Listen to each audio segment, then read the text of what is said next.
আরে ওই তো কথার কথা কইছে, যে যার উপকার করে, উপকার যারে করে ওই বাস দেয়, ওই মুখের কথা। এই বাস দেওয়ার কথা তো কয় নাই। এই তো যে আপনারা মুরব্বী মানুষ একটা কথা সৃষ্টি করবেন, আপনারা কথা ভাঙবেন। আর আমরা এখন আমরা শিক্ষিত মানুষ, আপনি চিন্তা করে দেখেন।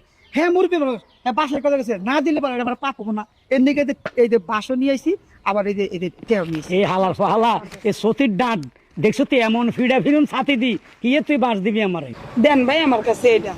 আসলে আমার আব্বা আপনারা কি বুঝাইতে চাইছে, এখন বর্তমান যুগে ধরেন আমার আব্বা আপনার উপকার করছে, পরবর্তীতে আপনি আমার আব্বার ক্ষতি করবেন, ধরেন জিনিসপত্র নষ্ট করবেন, সম্পত্তি দিকে একটু কুনাইটামি করবেন, মানুষের কাছে গিয়ে আমার আব্বা নামে বদনাম বলবেন, ওইটারে বুঝাইছে বাস। মানে এটা এই বাস না, ওইটা ওই ক্ষতি করার বাস বলছে। তাইলে জিখাল ডাইরেক্ট কইতো যে এদের টাকা 50,000 দিলাম, পারলে আবার ক্ষতি করিস, তাইলে হইতো ক্ষতি না করে বাসের কথা মুরব্বী মানুষ করছে দেখি। আসলে হয়েছে কি ভাই, আমার আব্বা আগেরকার যুগের মানুষ তো এত কিছু বুঝা কথা বলে না। ডাক ভাই আপনি একটু বুঝে নেন আর আমার আব্বারে মাফ করে দেন। বাসটার দিকে তো তোমা এরে বেটা কথার কথা কইছি তাই বলি তুই আরে বাস লই দৌড়াবি নি?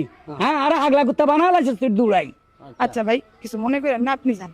আরে তোর তো আমি বলদ মনে করছিলাম, এখন তো তোর মধ্যে দিয়া দাম বলদ বেরিয়েছে। কিছু মনে করেন না ভাই, আপনি যান।